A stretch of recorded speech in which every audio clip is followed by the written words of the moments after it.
tours. We have people every week from all across the country come here and tour our facility because we did things that other people didn't do. And I give the credit to the staff because the staff is the one that was in on the design. Ultimately, I approved it. There's always going to be a disagreement or not liking the philosophy of what the sheriff does, because the sheriff is the ultimate authority. And whenever you're the ultimate authority, people are gonna not agree with you. You know, it is a tough job. Law enforcement period is a tough job. So then when you're a law enforcement executive or you're managing an agency, that takes on a whole nother toll.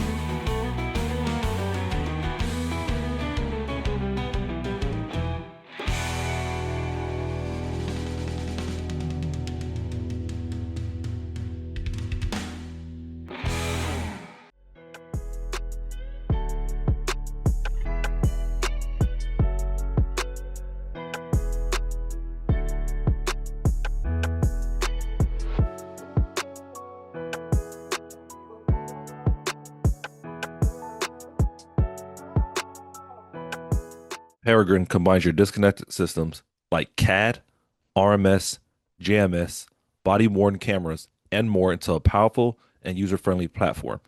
Agencies across the country are making faster, smarter decisions with unified data. Learn more at peregrine.io. PEREGRINE.io. Jim Arnott, Greene County. Welcome to the Sheriff's Talk. Thanks for having me. I appreciate it. Hey, we're excited to be here. Obviously, Will Aiken, my co-host, obviously representing MSA, Missouri Sheriff's Association, and we're just here to talk to you about what's going on. So, what's something you want to talk about today? Well, probably one of our biggest issues that go on in Springfield, Greene County area is our gang problem. And so one of the focuses on the sheriff's office is, even though the majority of the gang issues are inside the city limits of Springfield, I have formed a gang task force that focuses on those. In the last year and a half, we've indicted 14 gang members, and that's anywhere from homicide to gun-related charges. Several are in prison already, and so we continue to work on that issue. Drive-by shootings, drug-related things, and it's mainly youth gangs, so anywhere from 12 to 18 is what we're seeing as far as the offenders, which they're very serious. They're all carrying guns. They're all carrying AR pistols, and that's what we deal with. We'll encounter that on a car stop. If we stop them, they'll have AR pistols and be young kids. Yeah, I was in Alabama October of last year, and they talk about Glock switches. So I don't know if that's something that you guys are seeing as well around here. I know you said the AR-15 type pistols and stuff, but are you guys seeing a lot of like the gun switches being with this group? Not really, not as much. Now we encounter that from time to time, but it is not like a huge thing. The big thing right now, the weapon of choice is an AR pistol, so they can conceal it, and I mean they like it, I guess. Well, we've seen a lot of combination of homegrown rap music and these kids. It seems to like flow together. So we're at a lot of different music venues. Our undercover guys are, and we deal with these issues, and we've prevented a couple murders. We know by getting in and intervening pretty quick. So it's an important thing to me because we've had a lot of innocent bystanders. Drive-by shootings where they'll shoot up a house and pick the wrong house. We've had that.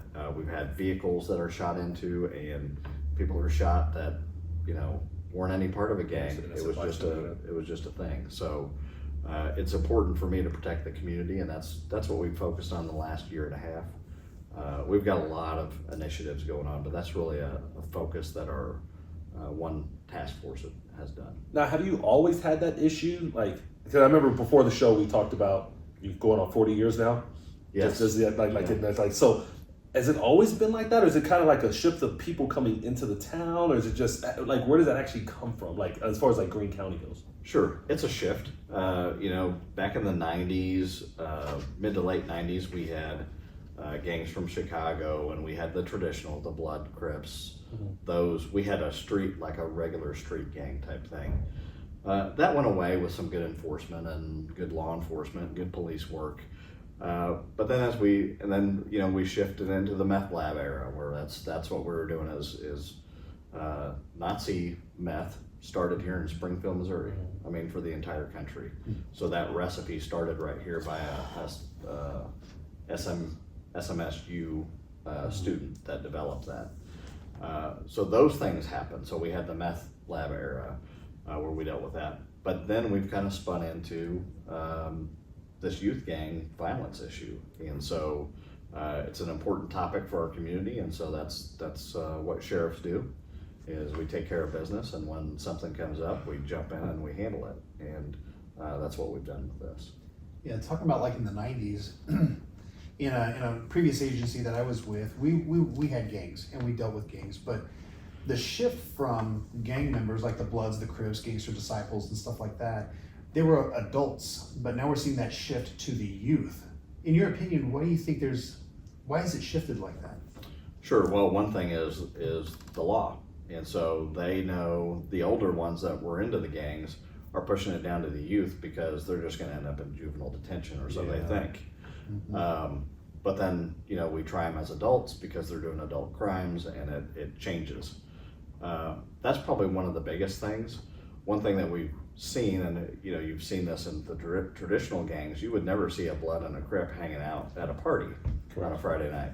Well, that's not how this works today. These groups all socialize with each other, and so yes, it's a rival gang, but if they have a mission or they're partying, there doesn't seem to be that hard line. So it's very difficult when you're like, oh, what gang are you with, and why do you have that tattoo, and then you also have this other gang tattoo? That doesn't, back in the day, that would not work. That just doesn't happen.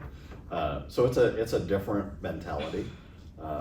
Drugs are a big part of it, and then the illegal activity to get money because they're not working. They're either pushing dope, or they're trying to rob people, or they're trying to rob dope dealers, and so it's definitely an evolving concept.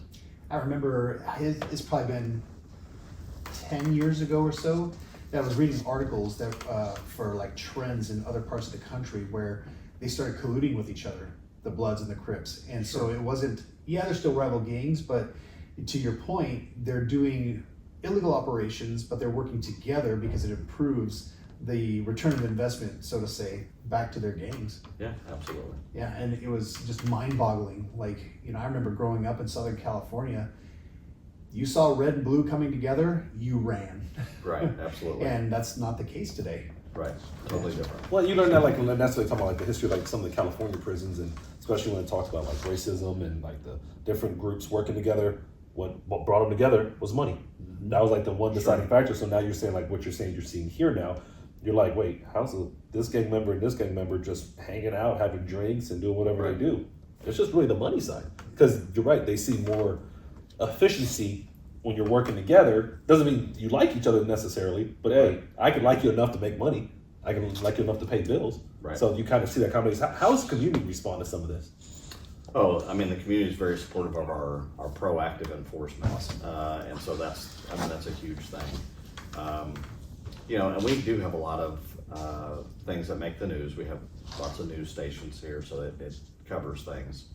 So our media presence is pretty big.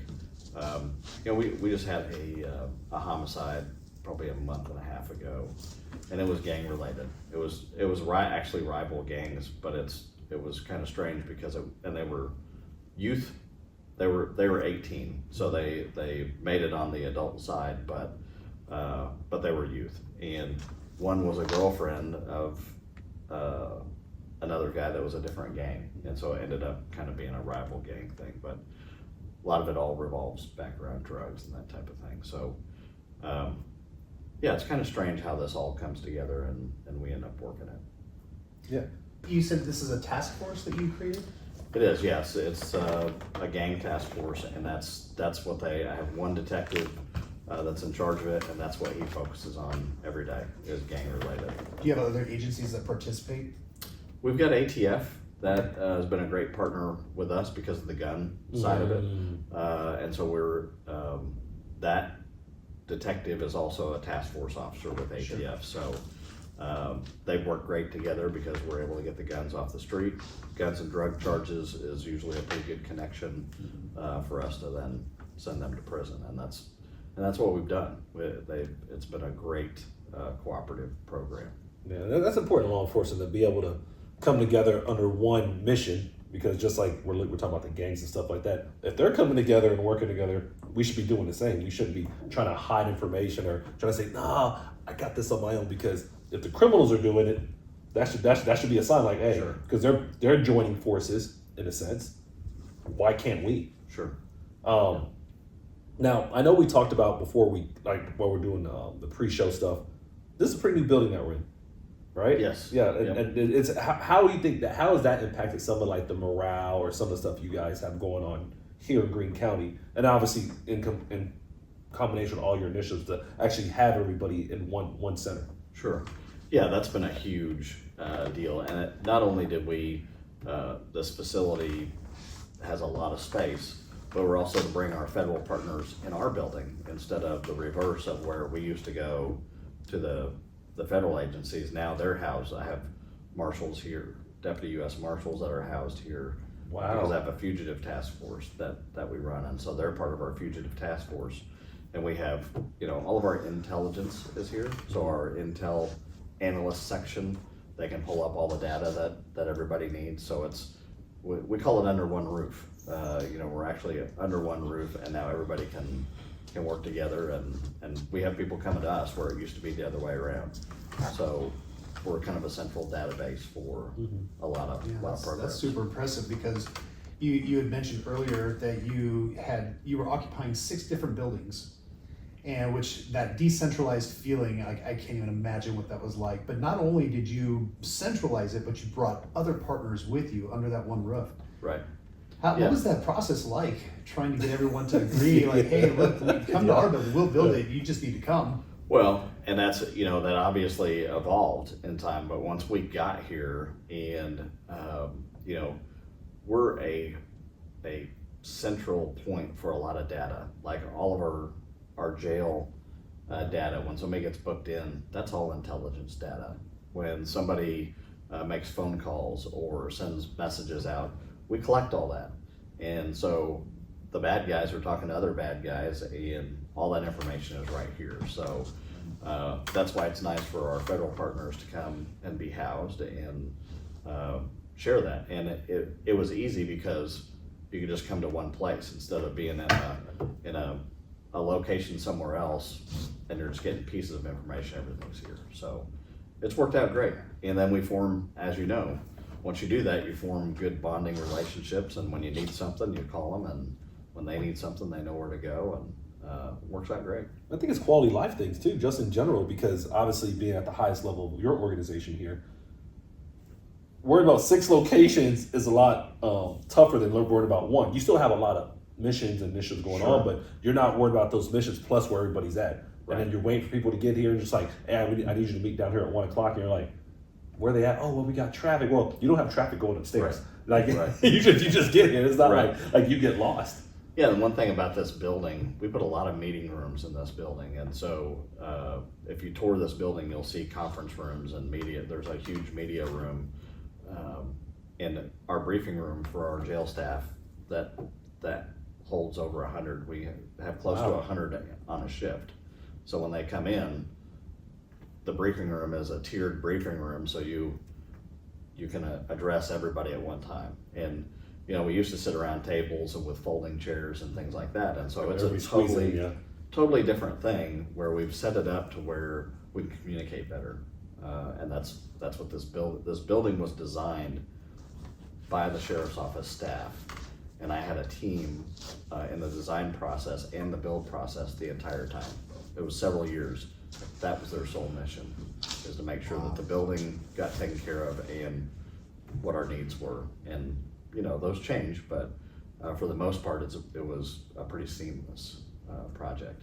What kind of response have you had from the staff? Since obviously the ones that were here before the build, and now the ones that are still here after, like what have been their responses? Oh, it was huge because we never had anything new. We, you know, like most sheriff's offices, until they get a new building, you get everybody's hand-me-downs. They're broken down chairs, they're crappy desks. You get put in the old historic courthouse somewhere for a little while. Yeah, we've seen this. Somewhere in the basement. Yeah, and that's just what happens. And yeah, you know, the old design builds is the sheriff's office is underneath the jail and the jail is above you. Well, what they don't think about is, hey, when the sewer pipe breaks, where does all that go? It goes in the sheriff's office. And literally and as you go around and visit other sheriffs, I promise you've seen that. And but that is a flaw from the 80s and 90s when they were building facilities that, you know, oh, we'll go under here. We don't have any inmates above us for a specific reason. I mean, this is like a 1-story to 2-story building, but there's no offices or anything underneath inmate plumbing. And there's a reason for that. Just 2 weeks ago, we had that situation in my office. Inmates flooded out or stuffed stuff into the toilet system, flooded it out, and it fell all into my administration area. Sure. Where for the jail side.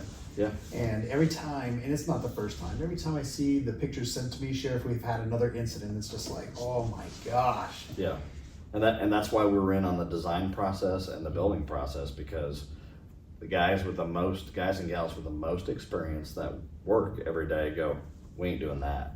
And the design of this facility is state of the art. Everything we have here is state of the art, and we're a model for lots of people that are building jails. We have people every week from all across the country come here and tour our facility because we did things that other people didn't do. And I give the credit to the staff because the staff is the one that was in on the design. Ultimately, I approved it. Yeah, of course. But it had to work its way up to me. And there's many times that I walked back there after a whole design thing was put in and even almost completed, and I'd go, that's not gonna work. Change it. And we'd change it. And that was the good thing about having a good relationship with your county commission at the time, because, you know, I'd go in and make a $100,000 change and say it's not gonna work. The commission was supportive of it because they know it's the experience of me and the staff that goes, things are not gonna work. And it's worked out great. Yeah, I think that trust went a long way. I hope to be able to come over here in a different capacity in the next couple of years to tour your jail so we can get our project started. Absolutely, absolutely. Yeah, I'm proud of the work that the people here do. A lot of my staff, of course, we're all aging out now. You know, I've been here 37 years, and a lot of I'm the one that's here the longest, but I have a lot of staff that's in the 20 to 30 year mark that they've been at the old facilities, they've moved here. So there's a lot of institutional knowledge that went into this place. Yeah. So if someone from the community was watching right now and they were listening to you talk about your staff, how much of an emphasis would you put on just treating your staff right, developing your staff, building them up, that you would tell someone like, hey, this is why the Greene County Sheriff's Office is where it's at in 2025? Like what emphasis would you tell somebody that maybe not know that about the men and women that work here? Like what are some things you can give them? Yeah, that's the whole mission. I worked for 2 different sheriffs, and both of them had a different style of management. Sheriff Pierpont, who hired me, was very dictatorial, and but he was very political, very much a politician, very savvy in those things. Not so much on the law enforcement side. His background was appointed by Reagan to be the U.S. Marshal in the Western District. So that's his law enforcement background, other than his dad was sheriff when he was a kid. So it was a generational thing. But there was a totally different philosophy. It was more on political things.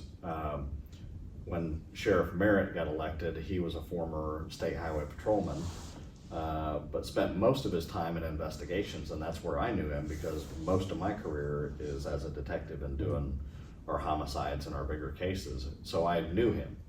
We worked we worked together on different things. So he had more of a policing philosophy. He also had a big traffic emphasis, which we never had before. Previous sheriff never had a radar unit. We've never had radar. In this big county, they didn't have nothing like back then? Back Wow. then. Wow. And then when Sheriff Merritt came in, he put radar units in all the patrol cars. There was just a big shift of you do whatever it takes. You know, you write tickets, you make arrests, and you let me worry about anything political after that. Things were not so much that way back in the day. So I learned from both sheriffs. I think I have kind of a balance between the two because I learned from both of them. Sheriff Merritt probably gave me my biggest insight into management because I was, like I said, under Sheriff Pierpont, I was a detective most of my career, and I didn't have rank. But then I promoted up under Sheriff Merritt. But a lot of the things that he taught me is it is about your people. It's about your people first, and that you train and you bring people up underneath you so they can take over your job. And where there used to be philosophies of you had all the knowledge and you didn't share it because that was your biggest asset, that they can't get rid of me because I know too much. I know you got to leave at some point, anyways. Right. Like, you have no choice. Like, it's just life. Like, no one can run from that. Right. But from the management side, he's the one that really taught me. And then he sent me to the FBI National Academy, which was a great opportunity, and that helped me broaden my horizons and on management stuff. So it's absolutely about your people, and I put the staff here first. You know, the community is obviously, as a sheriff, you got to balance all those things out. Correct. But as far as running the department, there's a broad knowledge in this sheriff's office. I move captains every election cycle, so there's a mandatory rotation. You don't know where you're going, so you may have been a patrolman all your life and you worked your way up to patrol captain, but then my next election cycle, which I have one right now, the patrol captain went to the jail, and he's a captain in the jail. Total culture shock to, you know, take a 15, 20-year guy that has no knowledge of it.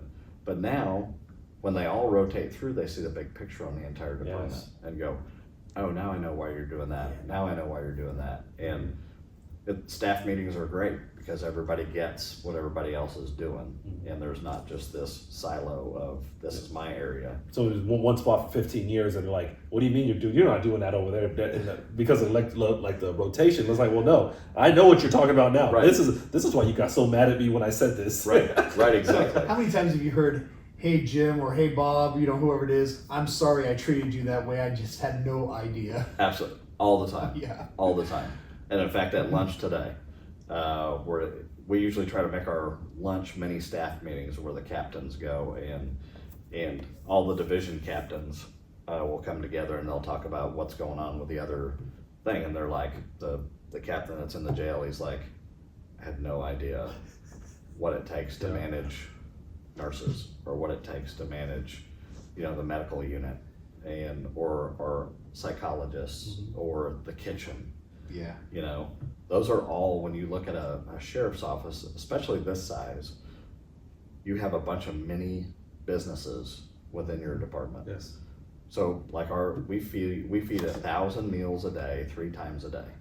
We're the largest restaurant in town. And so That's a lot of meals. That's a different way of looking at it too. Right. Absolutely. Yeah, So you've just got to like, hey, I own a restaurant, and how do you best manage your restaurant? And you know, we do things where our restaurant or our kitchen staff, you know, the sergeant that's in charge of it, they buy food every week, and they look for the best deals, the stuff that's getting ready to expire, the stuff, you know.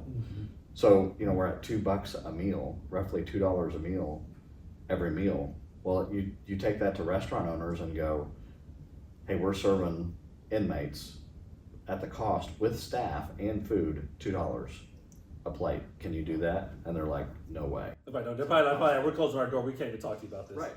So it's those things. So you got that, and then I have a medical unit. I have 2 doctors. I have 34 registered nurses. Wow. I have a psychology unit. And so you learn all those things. Like, I'm running all these different businesses, I have 250 vehicles.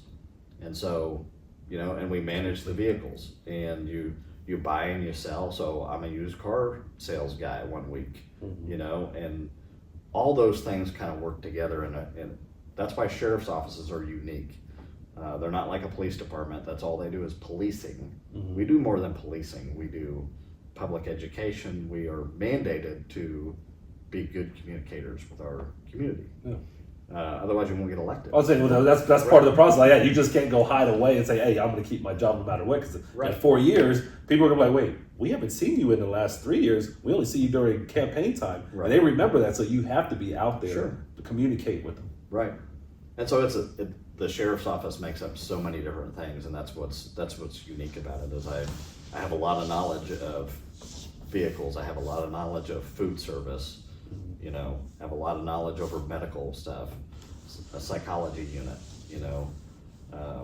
Now, do you contract with vendors that provide these services, or are they employed by the Greene County Sheriff's Office? So as far as like our kitchen and our food stuff, there's a staff like detention officers and maybe a deputy sheriff in there that run the kitchen, but then it's inmate workers.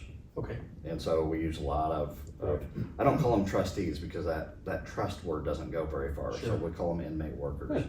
And so the inmate workers are the ones that work there. They make $1 an hour. And we have a lot of them that want to do it. So $1 an hour. And then I run the commissary too. So I have my own come and go basically. And I mark the prices up 300%. And so for that $1 an hour that they're making, they're working for a nickel. So to be honest, the taxpayer likes that because we're supplementing our labor cost with inmate labor. Inmate labor, is shopping at the company store because they can't shop anywhere else, and so it saves taxpayer money. Right.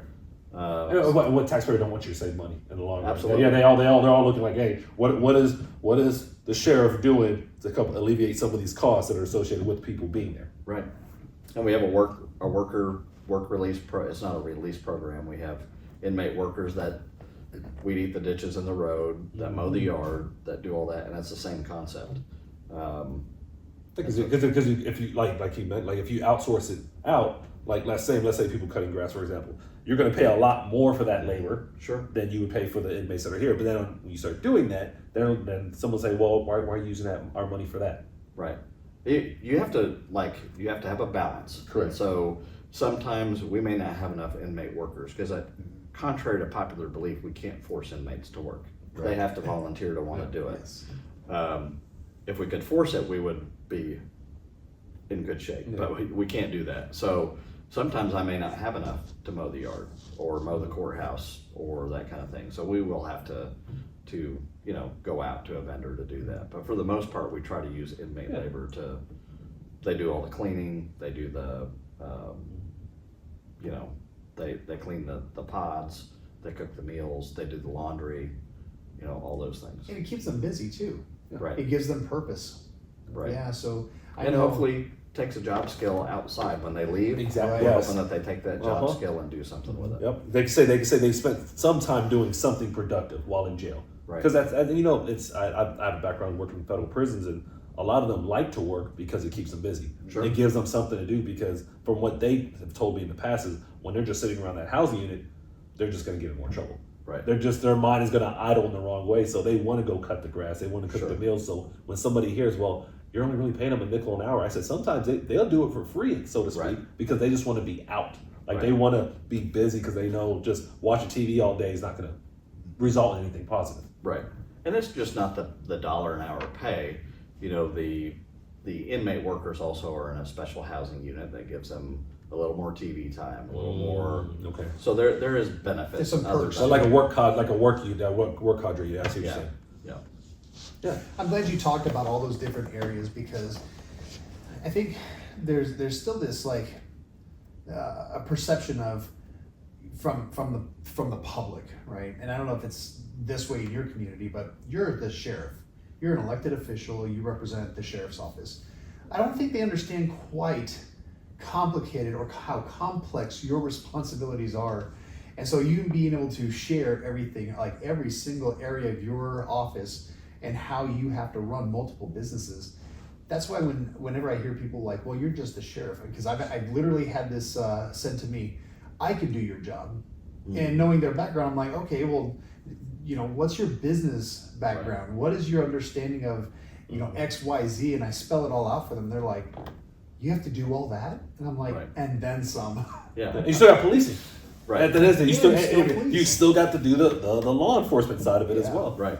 And here's the other thing that most people don't understand, except business owners do. Like, I have lots of friends that are business owners in town that are very supportive of our mission. The reason they are is because they've come in toward this facility. They've heard, and as a county person, most people don't get this. If you don't work for a county, you got to work within your budget. Yeah. Once you're outside your budget, you can't print more money. We're not the federal government. Yeah. We can't just keep going. And we don't have $1 billion as far as a backup fund. Correct. So the sheriff has to go. My budget is $60 million. I mean, it's a large budget, and so I've got to manage that. So we do that every week. We go over where are we at in the budget, where are our lines at, and so you're also a business manager, and you're also the bank, and you've got to figure that. I can't go to the commission and go, I'm gonna, like, in 3 months I'm gonna be out of money and I need some more. It doesn't work that way. You've got to do it. Otherwise, your choice is lay people off and do some drastic things, and we've done that in the past. I mean, when I was sheriff, we laid some people off when our budget was tight, and you just got to do what you got to do. You can't just keep going, and so that's the unique thing about being a county sheriff. And it doesn't matter what size agency you have, you still have X amount of dollars that you have to work with, and you can try to give as much as you can to your staff, but you have to run everything else too. Yeah, so it's a balancing act. Absolutely, it's a balancing act between several different hats. You're the CEO, the CFO, the CIO, the CMO. So true. So many different chief executive positions. Very true. Yeah, very true. But as the sheriff, you pick good people under you to do those things, and I've got great staff that have great insight, and they do it every day, and I'm proud of them for what they do. And we all make mistakes, and when those mistakes happen, we deal with it. And unfortunately, if you have humans working for you, there's going to be disappointment somewhere. And so not only do we deal with the public that are making some bad choices, and we have to deal with them, but sometimes we got to go back and deal with our staff, which some of them commit crimes too. I can't tell you how many employees I've arrested personally, but I have. And when they commit a crime, I arrest them and I take them to jail. I walk them down to the jail myself and book them in. And that's nothing to be proud of, but it's also shows the public that hey, he is doing his job, and it's reality. It is reality. And so when you have people that work for you, you're always going to have issues. But for the most part, like I said, we've got 622 full-time staff members here, and then we've got a whole host of volunteers that come in and do different programs, and anywhere from reserve deputies to our citizens on patrol to people that volunteer in the jail, the traditional AA, NA, church services, all those things. You just got to get your head around all that and keep that going and keep that engagement. Okay. Now, I do want to touch more on this because I think I think this is a good opportunity to kind of highlight for new sheriffs, because I heard it was 40 plus that started, how you do some of this. Before we do it, we're going to just take a quick 5-minute break. Sure. So we can let a shout out to our vendors and our sponsors, the people that help make these show happen. So you guys go. We'll take a quick break and get back to it. Yeah, sounds good. All right. Peregrine can be used at all levels of your agency, including command staff, investigations, and patrol. The platform is a CGIS compliant, vendor agnostic data integration platform built for public safety that unifies siloed data like CAD, RMS, GMS, body worn and in-car video, LPR, and more into a single real-time view. That enriched data allows users to connect people, places, addresses, vehicles, and events quickly. Multiple sources are put in one place with the ability to pivot to maps and link analysis networks, build dashboards, set alerts, and collaborate without juggling multiple programs. All right, well, we're back from break, and one of the cool things that we talked about prior to going to break was just all the different hats you wear as a sheriff. And I know one of the things that the MSA talked about last year when I was speaking there was that there was going to be a lot of new sheriffs in the state of Missouri. Sure. So for some of the new sheriffs that are watching, or some of the new sheriffs that are kind of curious, like, how have you been able to handle change in all of your years as a sheriff? And what is maybe some advice you can probably give them that they may be facing in their first year as a full-time sheriff? Yeah, so as a first year sheriff or first term sheriff, probably the biggest thing is rely on the sheriffs that have done it for a while. It will save you a lot of headache, a lot of heartache. Phone a friend. Yeah, just phone a friend and ask, because there's a lot of things that I learned on my own, but I also worked for two really good sheriffs that taught me a lot of things. But once you hit the sheriff seat, it's a little bit different. Like when I became sheriff, I adopted 23 civil rights lawsuits from the previous sheriff, from the staff, it's inmates and such. Nothing bad, but I mean, Still a lot. we're a high volume place. We book 18 to 23,000 people a year. Wow. So our jail is high volume, and so you get a lot of problems.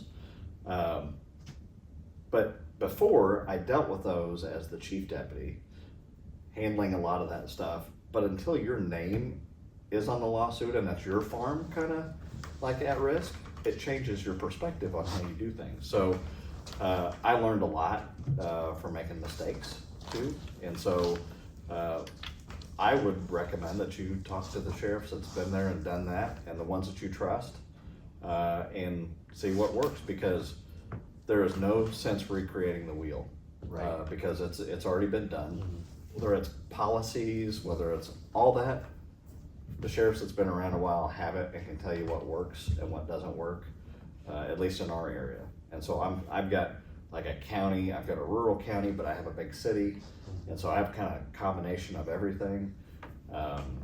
So all those sheriffs that have been around are a good resource. Now, it doesn't mean you have to take their advice, but you should ask. Hear them out. Ask and find out why they did what they did, what worked, what didn't work, and like I said, I've learned by my mistakes more than anything. How do you create trust as a sheriff towards other sheriffs? Like, how do you create that reputation, or reputation or credentials, so you are that sheriff that somebody seeks out? Like, how does that happen? So this is the way that I look at it, and if I think if you have a sheriff that's won multiple terms, they usually don't have a lot of competition, and you look at their track record. I mean, most sheriffs are a pretty easy Google to find out what they're all about. That's true. And if you align with their thoughts, then you'll probably be good to get advice from them. And I've gotten advice from brand new sheriffs to sheriffs that's been around for 30 years, and they all have something good to give you. And it's just whatever plays into your management style or how your community is, because every community is different. And a sheriff needs to work for his constituents, and that's what I do. I know what's important to my constituents, my community. They want safe streets. They don't want panhandlers. They don't want homeless people camping out in their front yard.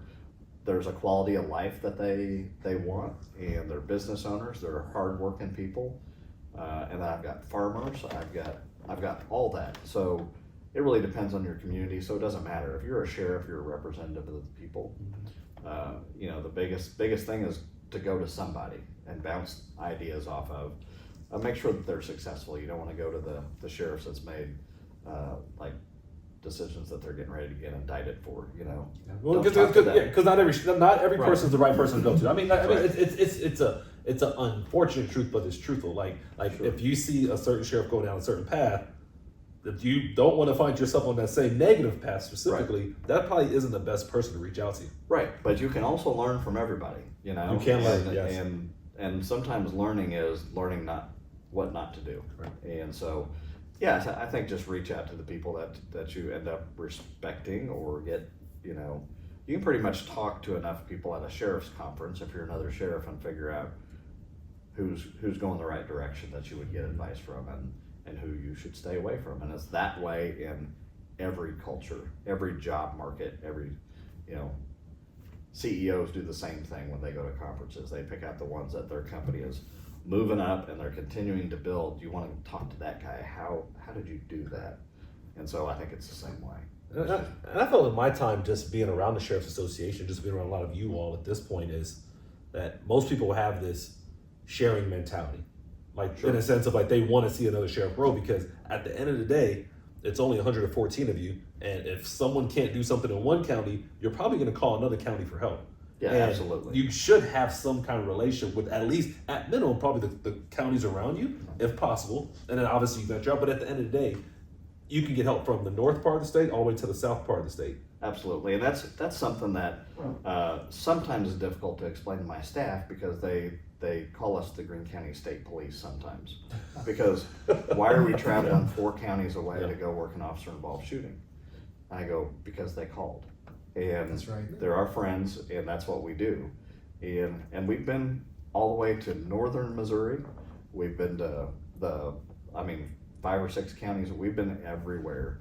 That's because people build a trust in a sheriff picks up the phone and goes, what do I do? And I go, what do you need? And that's just how it works. And we've been everywhere. But it's really been good for my staff too, to go, hey, we got it pretty good. They travel to a really small sheriff's office that doesn't have nice equipment Or a building. Yeah, or a building. Or even a building. And they go, we have brand new cars, we have state-of-the-art equipment, we have a huge crime scene unit that we take, and things are good, and we provide training and things like that. So it benefits me both ways when we travel. But the big thing is that we have built trust. I was one of the, I think probably, I don't know anybody that did it until later, but I formed what's called the Sheriff's Critical Incident Team, SCIT, SCIT. And that is where we go investigate officer-involved shootings and critical incidents with deputies. And I can't even tell you how many that we've done, but we formed it with Lawrence County, Christian County, and Webster County and Greene. And so all sheriffs are involved in it, and when we have an officer-involved shooting, then that whole team, so it's detectives from each agency, show up, and they've trained together, they work together, they have assignments, and they work that shooting. It's good cross training too. Yeah, and it's great, and it's like, and then when they need something in Lawrence County, that detective's picking up the phone. That's just how it works. So we've done that, and so that process, even the highway patrol back then had come to us and go, what a great concept, would you be interested in joining us? And I'm like, no. Nope. Because, and here's the unique thing about a county sheriff, is one thing that I can say, we are more transparent than anyone else, because we have to get elected. Yeah. Right? We don't get appointed by anybody. We don't work for a city council. We get elected. And so if the Lawrence County Sheriff does something really bad, do you think the Greene County Sheriff's gonna take the hit for it and go down and try to cover up something? No. Yeah. It's not gonna No happen. way. And we all have that understanding, and we also have that layer of transparency. So that's why it works the best. It's actually the best, the most transparent than any other oversight of a critical incident. It works great. All the prosecutors know, the group that are working together, and it works great. I don't want to say seamless, because nothing's ever seamless, but it flows well. Yeah, it flows well. And the sheriff in that county is in charge of it, whatever the incident is. Except when, which is, we've had it, and you'll talk to Sheriff Roy Cole, and actually Sheriff Brad Cole, both themselves were involved in a shooting. So it's me that shows up to kind of take that role, because now we're investigating their incident. And so, but it works fine. But, and we've had great success, great prosecution success and things like that. So those are stories of sheriffs coming together, working with other sheriffs. I mean, that's what we do every day. Yeah. So out of the new ones that have come, it's not like let them know you're not alone out there. Like Absolutely. you might find some tough ones, but if you find ones that are too tough, that's not the ones you want to have as a mentor or as a senior sheriff to look up to. Like, hey, because there's enough to go around. There's enough of you all that are trying to help the other sheriffs out. Because y'all know y'all can't be here forever. So you want to see them succeed because their downfall will probably hit your county at some point or another county. So you got to have that same relational type of communication because you want to see them grow. Right. Absolutely. I think sometimes too the new sheriffs, and I'll raise my hand because I'm barely not a new sheriff anymore. I'm in my second term, but I remember thinking, because I had a very close relationship with the previous sheriff. We actually were overseas together, and he kept me apprised of most everything in the sheriff's office. But day one, I remember sitting him down, and HR walks into the office, and she lays it on me, and I'm just like, what the heck? Like, I had to call him and say, hey, like, how come you didn't tell me this stuff? He's like, would you have run for sheriff if I did? And I was like, well, I don't know, but I'd like to think I would. I just would have liked the knowledge, of this. But I think I also try to do it by myself, and then when I finally got to a point where I was just like, do I even know what I'm doing? And kind of put things in, like, made me question myself. So then I reached out to other sheriffs. To include the former sheriff, and then Mark Owen. He was my neighbor, and I'm thinking, okay, he's telling me the same thing I'm thinking. I kind of feel better. Right. And then here I am today, knowing that I'm not going to not call someone when I need help. Yeah, and a lot of times it's validation for the decision Yes. you already know you're going to make, but you go, hey, I want to run this by you. And then they go, yeah, right on. And that's what we do. I have a great relationship with all the sheriffs around me. There is nobody that I don't. I mean, there used to be times back before I was sheriff where the sheriffs did not get along. Mm-hmm.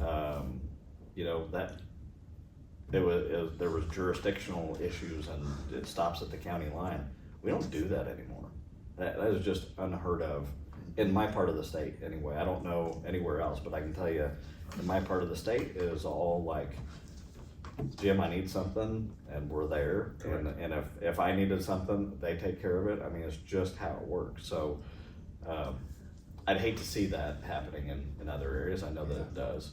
The traditional roadblock for every county sheriff is a police chief.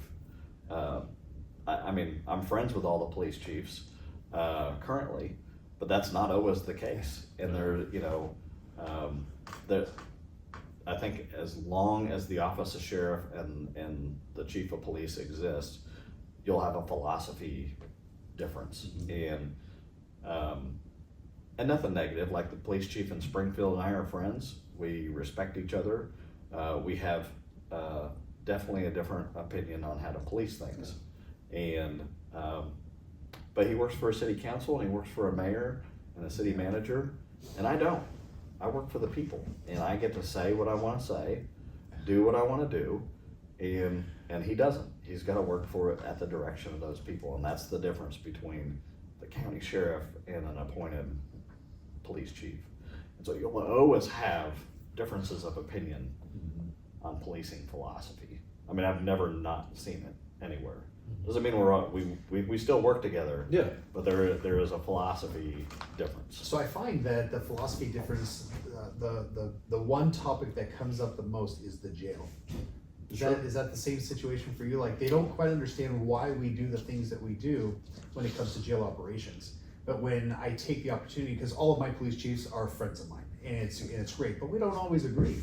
Sure. And I tell them, no, I can't do this, and they go, well, why not? You have the jail, and it's like, well, there's case law, there's Sure. there's statutes and everything else, and they just don't understand that. Do you ever find yourself in that kind of situation? Oh yeah, and it's more not so much the police chief, because he's been a chief for quite a while, and we've had a point to where I told the city of Springfield, you can't bring anybody to my jail, period.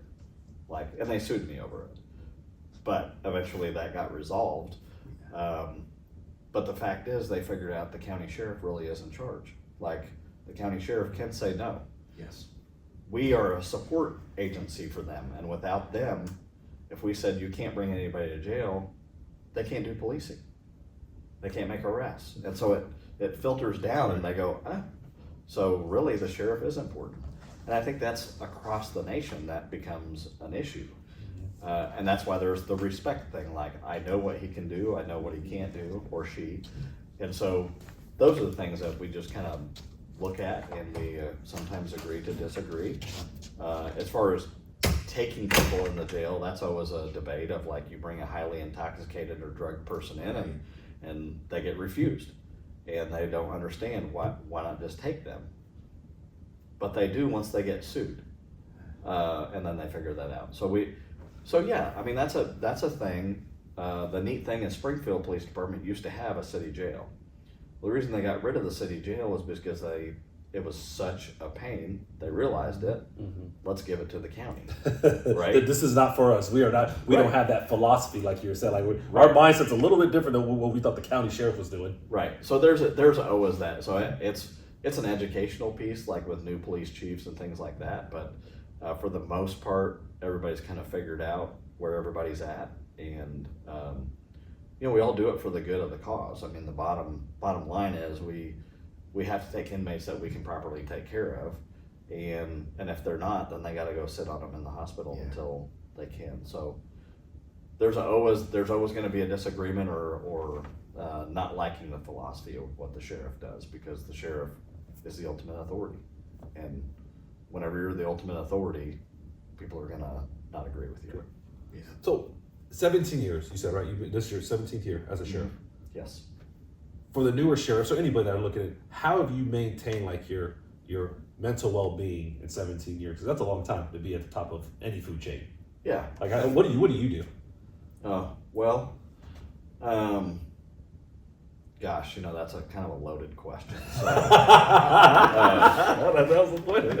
My other sheriff friends would say he doesn't always make good choices. But, I would say that, it is a tough job. Law enforcement, period, is a tough job. Absolutely. So when you're a law enforcement executive or you're managing Absolutely. an agency, that takes on a whole nother toll. And, I've been divorced.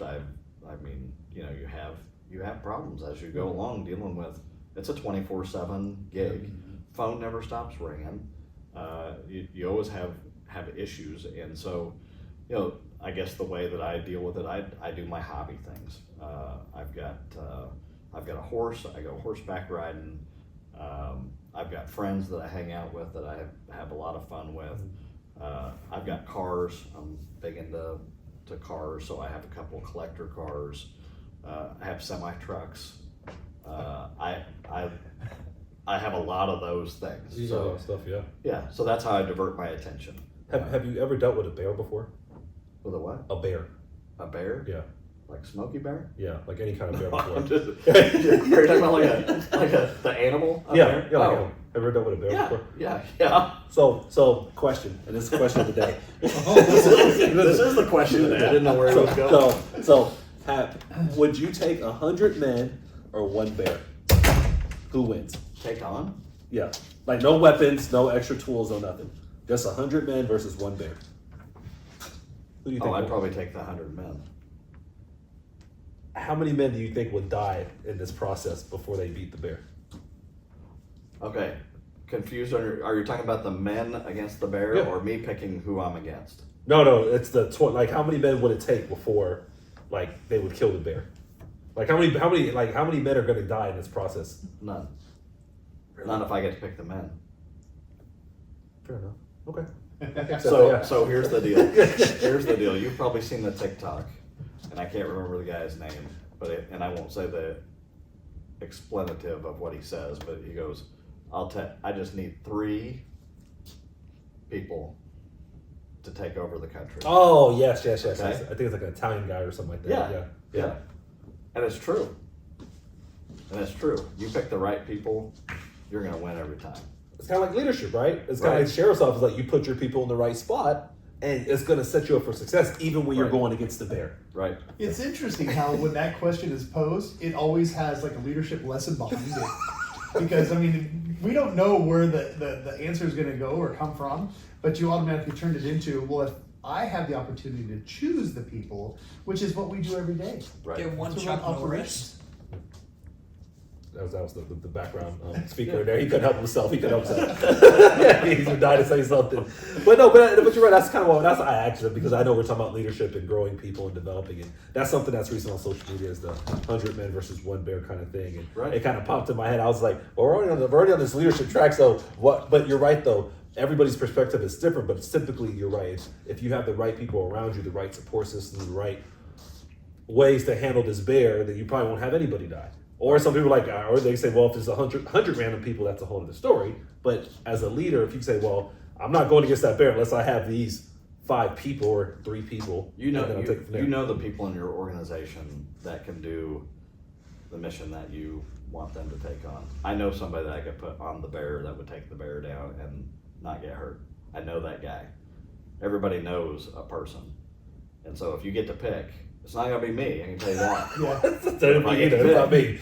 I mean, I've got some strong points. That is not it, but I know people. And It is funny too, because whether it's a bear or a gorilla or any other kind of land animal, I think the lesson is always kind of leads to the same point. We have to manage people, and you've said that a number of times already, but we have to manage the people in a way to where we are the most efficient in doing what we do. Right, absolutely. And you recognize it yourself. Like me, yeah, it probably wouldn't be me. Right. Taking it on. But There's a lot of I things know I how, could do, but that's not That's it. right. Correct. That's right. So with that, if someone's looking to find you, if they're trying to figure out how to reach out to you, what are some best ways they can do that? Sure, obviously, I'm an easy Google, and you can get my phone number, all that kind of stuff. Greene County mo.gov is our website, and 417-829-6217 is our line here that you can get directly to me. But reach out, email, anything. I'm available all the time, answer my phone till midnight and ish. And so, most sheriffs have my number. If it's sheriffs that are looking it up, they can figure it out. If you don't have it, somebody will. So somebody will. Good, cool. Yeah. So any final words? No, I appreciate you coming down and visiting with me and being able to expose a little bit of the Greene County Sheriff's Office and maybe my philosophy on policing and Bears. sheriffing. Yeah, And bears. Yeah, the bears. Yeah, I take care of a bear. Yeah. No, I thank you so much for your time. And when I say, or when I just want to reiterate what you say and your availability, I just reached out to you a couple days ago and said, hey, would you have any interest or availability to do this? And you were like, oh, absolutely. I was like, Absolutely. right on, man. And when we walked in, he was just like, what are y'all doing here again? I was like, oh, this is going to be really fun. We are going to have a good time right now. He was like, well, what did I sign up for again? Right. Who is these other guys? Like this guy and his son, who's he bringing with him? Like we're just going to have a good time. That's how we roll. Yeah, so thank you so much for taking time out of your busy day to spend it with us for the last probably hour or so. You bet. And it was a great episode. Yeah, appreciate it. Thanks again. And obviously, we always appreciate the MSA, Missouri Sheriff's Association, for what they do and the vendors that help make these episodes happen, because we can't do it by ourselves, right? Sure. Anything we do in law enforcement, but especially with the podcast. So we appreciate it. And thank you, like I said, thank you for giving us some of your time today. You bet. And Thank you. We'll be excited when it pushes out, even when we talk about the Bears and the 100 men. So, Right on. all right. All right. Thank you. All right. That's it.